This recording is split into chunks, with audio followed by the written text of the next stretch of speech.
ఒకే Telugu view పాయింట్కి తిరిగి స్వాగతం. ట్రంప్ అనుకున్నట్లుగానే మొదటి రోజు సంచలనాలు సృష్టించాడు. దాదాపు 46 ఆర్డర్లు రిలీజ్ చేశాడు. నాకు తెలిసిన దాన్ని బట్టి వైట్ హౌస్ వెబ్సైట్లోనే ఉంది. 46 ప్రెసిడెన్షియల్ ఆర్డర్స్ రిలీజ్ చేశాడు. అందులో అన్ని కాకపోయినా కీలకమైనవి ఏంటనేది నేను మీ ముందు షేర్ చేసుకోవడానికి ప్రయత్నం చేస్తున్నా. ఎందుకంటే ఇంతవరకు తెలుగులో ఎక్కడా కూడా దాని గురించి సమగ్రమైనటువంటి వార్త రాల. ముందుగా ప్రపంచాన్ని ప్రభావితం చేసేటువంటి ఆర్డర్లేంటో చూద్దాం. ప్రపంచాన్ని ప్రభావితం చేసే ఆర్డర్లు ఒకటి, అన్నిటికన్నా ముఖ్యంగా ప్రపంచ ఆరోగ్య సంస్థ నుంచి ఉపసంహరణ. WHO ఇంకా అమెరికాతోటి సంబంధమే లేదు. ఆయన చెప్పిన కారణాలు వేరు. కరోనాలో వాళ్ళు చేసినటువంటిది చైనాకి లొంగిపోయి ఏ విధంగా తప్పుడు నిర్ణయాలు తీసుకుంది WHO అనేది. డబ్బులన్నీ మేమిస్తున్నాం, జనాభా పరంగా చైనా అంత పెద్దది, వాళ్ళేం డబ్బులు ఇవ్వరు, డబ్బులన్నీ మేమిస్తున్నాం, వినేది మాత్రం చైనా మాట అనేటువంటిది ట్రంప్ చెప్పింది. రెండోది గ్లోబల్ ట్యాక్స్ డీల్, చాలా ఇంపార్టెంట్ ఇది కూడా. ఎందుకనంటే బైడెన్ టైంలో ఒక నిర్ణయం తీసుకున్నారు. ఏంటంటే మరీ కొన్ని ఈ ట్యాక్స్ హెవెన్స్, ఐర్లాండ్ లాంటి దేశాలు, కొన్ని దేశాల్లో ఏంటంటే తక్కువ పన్నుతోటి వీళ్ళందరూ రిజిస్టర్ ఆఫీసులు అక్కడ పెట్టుకొని ప్రాఫిట్స్ ఎక్కువ వచ్చేటట్టుగా కంపెనీలు ప్రయత్నం చేస్తున్నాయని మినిమం ట్యాక్స్ ఉండాలని ఒక ప్రపంచంగా OECD దేశాలను కలిపి ఒక ఒప్పందం చేసుకున్నాయి. OECD దేశాలన్నీ కలిపి ఆ మినిమం ట్యాక్స్ వెయ్యాలనేది. దాని నుంచి అమెరికా ఉపసంహరించుకుంది. ఇప్పుడు ట్రంప్ చేసినటువంటి ఇంకొక ప్రధాన నిర్ణయం. మూడోది ప్యారిస్ క్లైమేట్ ఒప్పందం నుంచి ఉపసంహరణ. ఆయన మొదటి నుంచి పోయినసారి కూడా చెప్పాడు, ఇది ప్యారిస్ క్లైమేట్ అనేది నేను ఎటువంటి పరిస్థితుల్లో ఒప్పుకోనని చెప్తున్నాడు. ఇది అమెరికా జాతీయ ప్రయోజనాలకు విరుద్ధం అనేది ఆయన వాదన.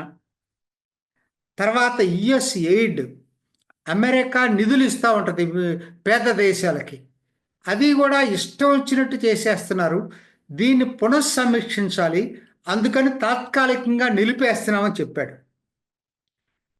తర్వాత గల్ఫ్ ఆఫ్ మెక్సికో, ఇప్పటిదాకా మనం ఏదైతే గల్ఫ్ ఆఫ్ మెక్సికోని పిలుస్తున్నామో ఆ జలసంధిని, అంటే అమెరికా మెక్సికో ఆ మొత్తం మధ్యలో ఇట్లా ఉంటుంది అది, ఆ జలసంధిని గల్ఫ్ ఆఫ్ మెక్సికోని ఇక్కడ నుంచి గల్ఫ్ ఆఫ్ అమెరికా అని పిలవాలని చెప్పి నిర్ణయించుకున్నాడు. అంటే నేను ప్రపంచానికి ఏమేంటనేది ముందు చెప్తున్నా. అట్లానే టిక్ టాక్ యుఎస్ కాంగ్రెసే పాస్ చేసింది బ్యాన్ చేస్తూ, అమెరికాకు అమ్మకపోయేటట్టయితే. దాన్ని ఇంకొక 75 రోజులు వాళ్ళకి ఆ కంపెనీకి అవకాశం ఇచ్చాడు. ఇస్తూ చెప్పాడు 50% మాకు అమెరికాకు అమ్మేసేమని చెప్పి. వాళ్ళు వినకపోతే అప్పుడు ఏం చేయాలో అప్పుడు డిసైడ్ చేస్తాడు ఆయన కూడా. ఇది ప్రపంచానికి సంబంధించినవి. ఇక అమెరికాకు సంబంధించినవి చూసుకున్నప్పుడు ముఖ్యంగా 2 నేషనల్ ఎమర్జెన్సీస్ ప్రకటించాడు. దక్షిణ సరిహద్దు దగ్గర, అట్లానే ఇంధన రంగంలో, రెండిట్లోనూ నేషనల్ ఎమర్జెన్సీస్ పెట్టాడు. దక్షిణ సరిహద్దు దగ్గర నుంచి మిలిటరీకి అధికారం ఉంటుంది. ఎమర్జెన్సీ ఎప్పుడైతే పెట్టారో అక్రమ వలసదారులు నిర్బంధించడానికి అధికారం ఉంటుంది, చాలా ఉంటాయి దాంట్లో. అందుకని ఎమర్జెన్సీ తీసుకొచ్చి పెట్టాడు అక్కడ. ఇంధన రంగంలోకి వచ్చేటప్పటికి ఏంటంటే అసలు ఇప్పుడు ఈవీలకి ప్రోత్సాహకాలు అనేది తీసిపారేశాడు. ఫెడరల్ డబ్బులు ఇచ్చే ఏమన్నా ఉంటే అన్నిటినీ రద్దు చేయాలని చెప్పాడు. అసలు మ్యాండేటరీగా ఎలక్ట్రికల్ వెహికల్స్ ఇంత 50% ఇవ్వాలి, లేక తీసుకోవాలి, ఇటువంటివన్నీ కూడా ఉండకూడదు. అది ప్రజలకు ఛాయిస్ ఉండాలి. వాళ్ళు ఏ వెహికల్ కావాలంటే వాళ్ళు దాన్ని వాడుకోండి, అది ఈవీనా లేకపోతే పెట్రోల్ డీజిలా వాళ్ళ ఇష్టం, మీరు నిర్బంధించడానికి లేదు, ప్రభుత్వానికి సంబంధం లేదు. ఇది ఆయన చెప్పే పని.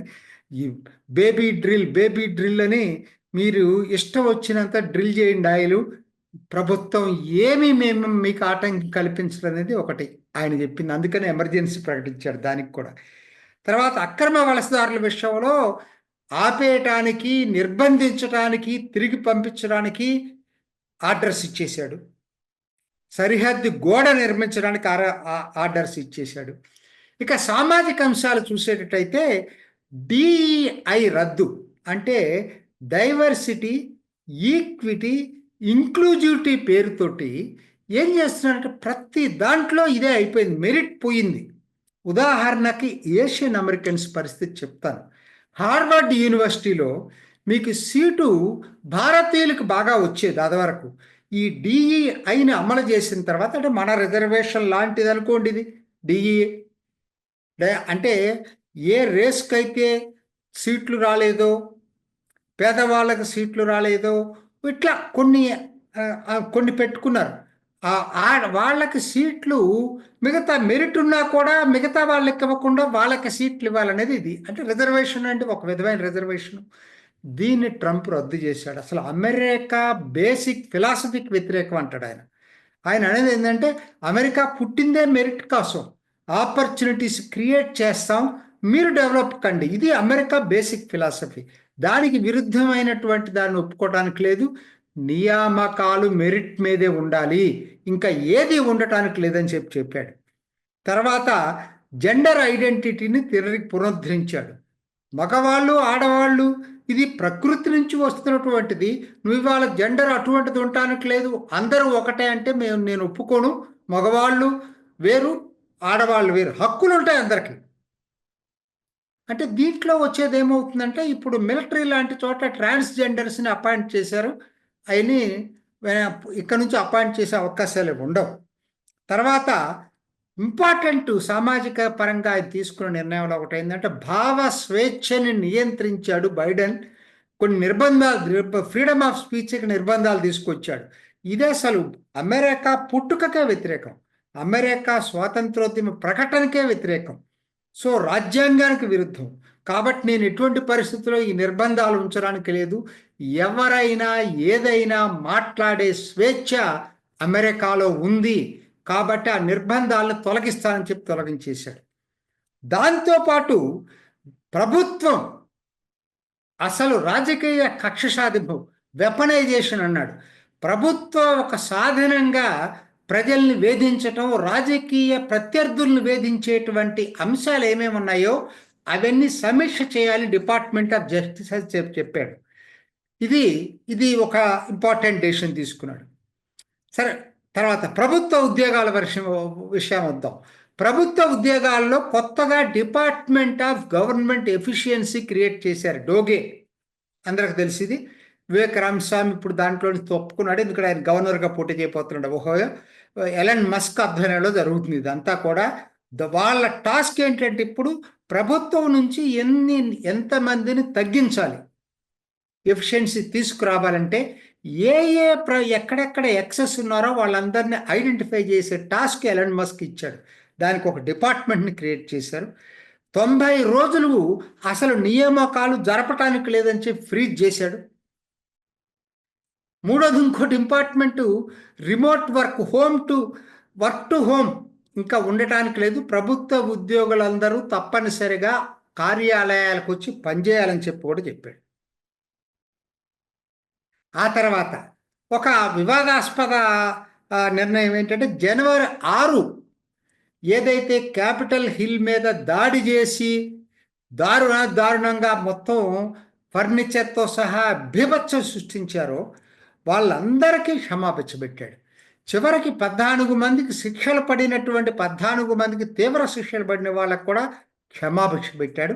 మిగతా వాళ్ళందరికీ క్షమాభిక్ష పెట్టాడు. ఇది చాలా వివాదాస్పద నిర్ణయం అయితే ఆయన మొదటి నుంచి చెప్తున్నాడు. తర్వాత ఇంకొకటి, న్యాయ వ్యవస్థలో ఉరిశిక్షను రద్దు చేశారు. మానవతా దృక్పథంతో ఉరిశిక్ష ఉండకూడదని కొంతమంది మానవ హక్కుల వేదిక ద్వారా చేసిన దాన్ని అమెరికా ప్రభుత్వం అమలు చేసింది. దాన్ని తప్పు అని చెప్తున్న ట్రంప్. కొన్ని దారుణాలు చేసే వాళ్ళకి ఉరిశిక్ష వేయటం కరెక్టే, కాబట్టి తిరిగి మా పబ్లిక్ ప్రాసిక్యూటర్స్ ఉరిశిక్ష కోసం అడుగుతారు, ఉరిశిక్షకి అవకాశాలు నేను క్రియేట్ చేస్తానని ప్రెసిడెన్షియల్ ఆర్డర్ రిలీజ్ చేశాడు. అట్లానే ఇంకొక నిర్ణయం, ఎన్విరాన్మెంట్ పేరుతోటి దక్షిణ కాలిఫోర్నియాకి నీళ్లు రాకుండా చేశారు. మనకి చేపల ముఖ్యమా, మనుషులు ముఖ్యమా? నా దృష్టిలో మనుషులు ముఖ్యం చేపల కన్నా కూడా. ఉత్తర కాలిఫోర్నియా సాక్రిమెంటో నుంచి పారే నదులు కిందకి దక్షిణ కాలిఫోర్నియాకి కరువు ప్రాంతమైన మధ్య కాలిఫోర్నియా, దక్షిణ కాలిఫోర్నియాకి నీళ్లు వస్తుంటే ఎన్విరాన్మెంట్ పేరుతోటి చేపలు డైవర్సిటీ దెబ్బతింటుందనే పేరుతోటి ఆపటం ఎంతవరకు సపపు? అవి ఉండటానికి లేదా ఆ నీళ్లు కిందకి పారాల్సిందే అని చెప్పి ఒక ప్రెసిడెన్షియల్ యాక్షన్ ఆర్డర్ ఇచ్చాడు. అట్లానే ఎక్స్టర్నల్ రెవెన్యూ సర్వీసు ఏర్పాటుకి పరిశీలించమన్నాడు. దాన్ని కాల పరిమితి లోపల ఆ శాఖ ఏర్పాటు చేయాలన్నాడు. అంటే విదేశీ టారిఫ్లు, ఇతర దేశాల నుంచి దిగుమతి చేసుకునే వస్తువుల మీద టారిఫ్లు, అసలు వ్యాపారం ఎలా జరుగుతుంది, ఎందుకు మనకు ట్రేడ్ డెఫిసిట్ ఉంది, ఇవన్నీ సమీక్ష చేసి తర్వాత విదేశీ టారిఫ్లను వేసేటువంటి సంస్థ, ఒక ప్రభుత్వ శాఖను కొత్తగా క్రియేట్ చేయండి, ఎక్స్టర్నల్ రెవెన్యూ సర్వీస్ అనే దాన్ని క్రియేట్ చేయమన్నాడు. కోర్స్ జాతీయ భద్రతపై ఎన్నో తీసుకున్నాడు చర్యలు. National security council, sub committees, తర్వాత ఫారిన్ టెర్రరిస్ట్ ఆర్గనైజేషన్స్ని ఐడెంటిఫై చేయటం, వీటన్నిటి మీద ఆర్డర్స్ చాలా పాస్ చేశాడు. తర్వాత అలస్కాలో ఉన్నటువంటి ఒక నార్త్ అమెరికా మొత్తంలో అతి ఎత్తైన శిఖరానికి ఒకనాడు మౌంట్ కిల్లే అనే పేరుండేది. అది ఎవరి పేరంటే అమెరికా 25వ అధ్యక్షుడి పేరు. ఆయన చంపేశారు. అధ్యక్షుడిగా ఉన్నప్పుడే చనిపోయాడు. ఆయన హత్యకు గురయ్యాడు. ఒబామా హయాంలో ఆయన పేరు తీసేసి ఆయనకు మౌంట్ డెనాలి అని పేరు పెట్టారు. అంటే లోకల్గా అలాస్కియన్స్ డిమాండ్స్ ప్రకారంగా మౌంట్ డెనాలి అని పేరు పెట్టాడు. కాదు, తిరిగి నేను పునరుద్ధరిస్తున్నాను, మౌంట్ మెక్కిన్లే ఎంతో త్యాగం చేశాడు అమెరికా దేశం కోసం, కాబట్టి ఆయన పేరు ఉండాల్సిందే, నేను పునరుద్ధరిస్తున్నానని చెప్పాడు. ఇలా చాలా ఉన్నాయండి. నేను కొన్ని కీలకమైనటువంటి అంశాలే మేము ముందు తీసుకొచ్చాను. మొత్తం మీద ఇవన్నీ కూడా తీవ్ర ప్రభావితం చేసేటువంటి అంశాలు తీసుకొచ్చాడు. ఇక చివరగా భారత్కు సంబంధించి అందరూ అపోహపడుతున్నట్టుగా అటువంటిది ఏమి లేదు. ఇంతవరకు ఒక విధంగా చెప్పాలంటే అమెరికా ప్రమాణ స్వీకారంలో జైశంకర్ని ట్రంప్ ముందు కూర్చోబెట్టుకున్నాడు. ఫస్ట్ ఆయన కనపడేది ఆయనే, ఫ్రంట్ సీట్లో కార్నర్లో ఫస్ట్ జైశంకర్ని కూర్చోబెట్టుకున్నాడు. అంతటి గౌరవం భారత్కి ఇచ్చాడు. చైనా భారత్ రాయబారులు, అదే ఒక ఆయన వైస్ ప్రెసిడెంట్, ఒక ఆయన విదేశాంగ మంత్రి, ఇద్దరికీ అత్యంత గౌరవం ఇచ్చాడు. సో కాబట్టి భారత్ని కించపరిచాడనేటువంటి వస్తున్నాయి ఎక్కడెక్కడ వార్తలు. ఇది వాస్తవం కాదు. భారత్కి త్వరలో విదేశీ యాత్ర కూడా చేస్తాడు అనేటువంటిది కూడా వార్తలు వస్తూ ఉంటాయి. కాబట్టి ఇంకొక ఎపిసోడ్లో మనం భారత్ అమెరికా సంబంధాలు ట్రంప్ హయాంలో ఎలా ఉండబోతున్నాయి అన్నది కూడా మాట్లాడుకుందాం. ప్రస్తుతానికైతే ఇది నిన్న మొదటి రోజు జరిగినటువంటి ట్రంప్ విశేషాలు. ఇది ఈనాటి ఓకే తెలుగు వ్యూ పాయింట్. మరొక ఎపిసోడ్లో మళ్ళీ కలుసుకుందాం. నమస్తే. చూసారు కదండి, మరి ఈ వీడియో కనుక మీకు నచ్చినట్లయితే ఒక లైక్ కొట్టేసి మీ అభిప్రాయాన్ని కూడా కామెంట్ బాక్స్లో తెలియజేస్తూ ఇలాంటి ఇంట్రెస్టింగ్ అప్డేట్స్ కోసం మా ఛానల్ని సబ్స్క్రైబ్ చేసుకోండి.